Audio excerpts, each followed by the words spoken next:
Hi guys! Welcome to my YouTube channel. This is Kuya Potpot Vlog at meron tayong isang reaction video guys. No? At siyempre, bago tayo magsimula ay mag-shoutout po muna tayo. No? May galap shoutout po sa ama ng Kalingap na si Gabal Santos Matubang. Ate Edna Vlogs, Kalingap Rab, 10 ng kanyang mga kasamahan. At siyempre may galap shoutout po sa lahat po ng sumusuporta sa buong team Kalingap. Isang mapagpalang umaga po, tanghali o gabi mga Kalingap, saan man kayong sulok ng mundo naroon. Naway lagi po kayong gabayan ng ating poong may kapal.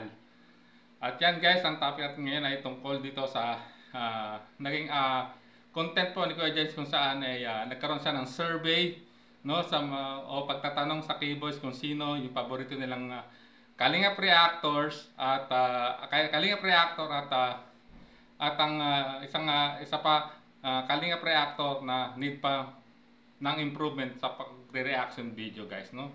Although may mga nag-reaction video na to sa mga kasamahan ko sa naging topic nga ni Kuya Jens, ito ay nagkaroon po ng part 2 na in-upload po uli ni Kuya Jens. No? Dito ay natanong niya ang isa sa keyboards na si Kalingap Lolo at ano or sino ang kanyang paboritong reactor at kung sino ang reactor na need ng improvement guys. At syempre bago tayo magsimula ay ano muna natin, no? Panoorin po muna natin itong maikling video clip na mula po sa upload ni Kuya Jens.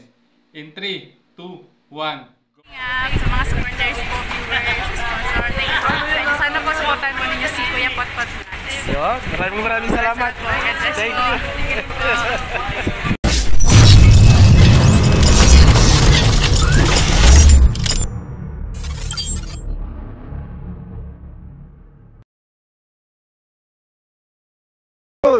Ikaw, sabi ka Kalinga, kung tanungin ko, marami ka daw kasing nasabi dito. Ay, dito tayo, sa gilid, oh. Dito bro, ang tanong ko sa kanila kasi bro, magbigay ka ng isang Kalingap reactor na sa tingin mo, yung gustong gusto mo. Yung parang nagagalingan ka. Pangalawa, yung Kalingap reactor na sa tingin mo kailangan ng improvement. At bakit? Siyempre, di na kita sabi yan. Favorite, Uy, grabe, thank you, Lo. Paliparang kita mamaya, ha? Yung outside na sa keyboard. Oh, sige. Sa para saan yung papalapit sa inyo yun si, Kuya Marzano. Uy, magaling din naman talaga si Kuya Sir Marzano. Si Kuya Marzano. Magaling mo talaga din yun. Nakakatawa pati siya mag-reaction. Siya pinafavorite ko sa Good Vibes lang din talaga. Oh, good vibes lang siya mag-reaction. Yung need for improvement na reactor. Oo. Sa akin, sige. Kuya sa akin. Kuya Potpot. Uy, Kuya Potpot. Bakit si Kuya Potpot? More more on good vibes lang. Good vibes na lang. Bawas issue. Bawasan lang yung mga issue. Kahit yung basta yung kahit yung di mo na kailangan kailangan palakihin ba? Wag na masyadong i-topic. Yun. So, mas focus na lang lagi dapat sa sa good vibes. Good kasi vibes. Kung good vibes lang talaga lahat, mas ang Kalingap. Kasi alam pa marami manonood. Mas marami manonood. Marami masuporta, Mas masuporta, mas matatag, mas lalawak. So, kung may issue, so, ayun, maano pa nila yun para ma-highlight nila, mas maraming makakapanood.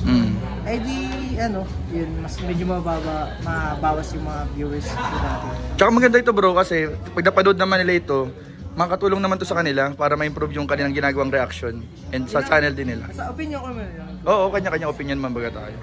Sila din. So ayan, napakinggan natin ang part 2 ng pag-i-interview no ni Kuya Jens dito sa mga keyboards kung sino-sino yung favorite nilang reactor at kung sino din yung reactor na need na mag-improve at kung bakit no. At dito no ay una niyang itinanong dito ay si Kalingap Lolo no at kanyang agad na itong kinausap o in-interview at tinanong at dito narinig natin ang naging sagot po ni Kalingap Lolo no. Ang kanyang paborito ay siyempre si Kuya Jens pero may isa pa siyang paborito na si Marzano TV no. At alam naman natin si Marzano TV si Bro Marzano magaling talaga mag-reaction video yan.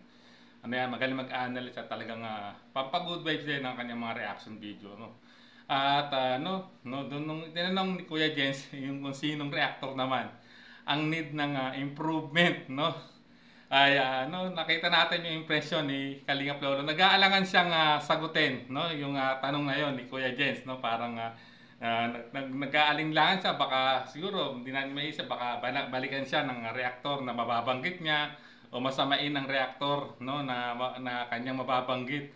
At dito ay napakinggan natin ang kanyang binanggit ay pangalan natin si Kuya Potpot Vlog, no. At narinig ko naman ang kanyang opinion, no, siyempre, no. Dito ay nagbigay lang naman siya ng opinion, mga kalingap, no. No, hindi naman na sinasabi na ayaw sa akin ni Lolo, tulad ng na-comment lang ni Kalingap Rab sa live po ni Kuya James Capo. Pero alam ko naman na ano lang yun, pampagood vibes lang yun ni Kalingap Rab, yung naging comment niya dahil nakita niya akong nasa live din po ni Kuya James, no? At na-topic nga po yung upload, yung content po ni Kuya James na kapag bibigay o pag panghihingi ng mga opinion kung sa mga key boys, no? Parang sila naman ang magre-reaction, bibigay reaction sa aming mga Kalingap reactors. No, para sa akin, kung sinabi naman ni Kalingap Lola, wala naman, hindi ko naman to dadamdamin, mga Kalingap. No, hindi ko to dadamdamin kasi alam kong opinion niya yan, no? May kanya-kanyang opinion tayo, no? Tulad nga ng sinabi ng nung nauna pang na-interview, 'di ba? Sa part 1 ang naging ang pinaka ay si Jubilito na need po improvement, yung ang sagot ng karamihan na gusto nila sa part 1 na interview nila ay si Bopil at si Sir Jolay Paunil. Para sa akin, no, itong naging sagot, no, naging honest lang din naman si Kalingap Lolo, no, sa kanyang sagot, no. Although nakita natin yung pag-aalinlangan niya kasi baka nga naman siya mabasa o balikan siya na reactor kung sino man yung babanggatin nila, no, o babanggitin niya.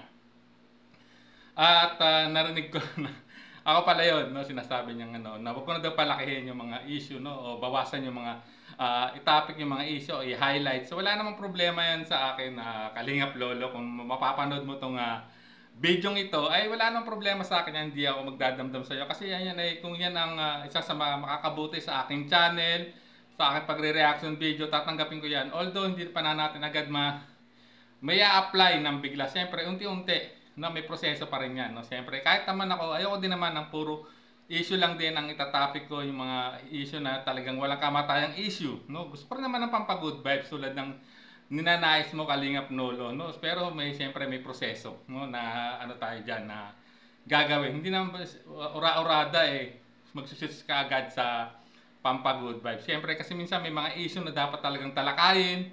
Although talagang medyo maiinit talaga, kaya lang hindi natin maiiwasan yun na i-topic pa minsan-minsan, no, mga Kalingap, no. Pero tulad ng sinabi ko, Kalingap Lolo, opinion mo yan at nire-respeto ko yung opinion mo yan, yung opinion mo, kasi pwede kong i-apply yan sa mga susunod na paggawa ko na reaction video na ganito yung gusto mo na mangyari, na most of the time ang dapat maging reaction ko ayun, pampagood vibes, no. At wag na masyadong i-highlights yung mga mga bad comment o mga issue na kung kailangan hindi na i-highlights o palakihin pa, no. Pero tulad ng sinabi ko,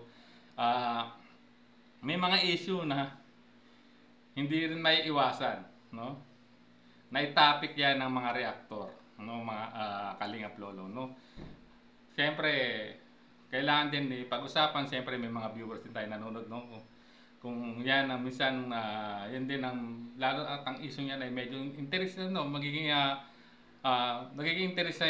interesado yung mga viewers mo. Although siyempre talagang medyo magkakaroon talaga din ng konting pangbabatikos diyan, no, criticism, pero tanggap natin yan bilang reactor kasi yan part na yan ng sa pang-araw-arang paggawa na reaction video, no, at ang masasabi ko lang ay Kalingap Lolo, walang problema.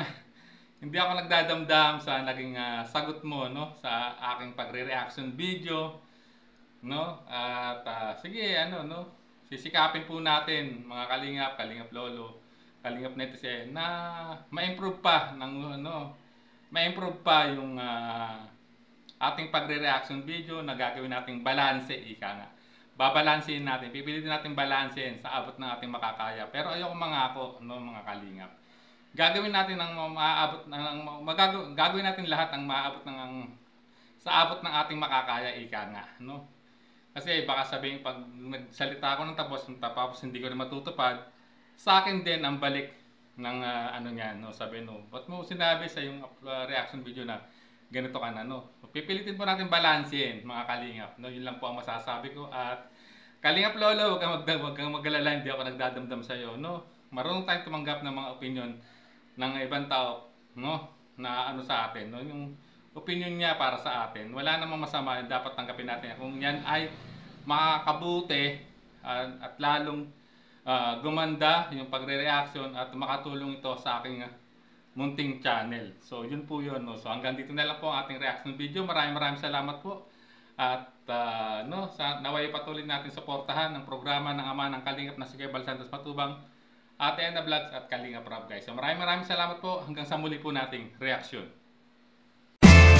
There's a vlogger named Kuya Papa, spreading good vibes, giving all he's got. With a camera in his hand, he hits the road, capture moments, sharing stories untold. Kuya Papa, he's the one we adore, bringing smiles, he's got so much more. In this crazy world, he is a ray of light.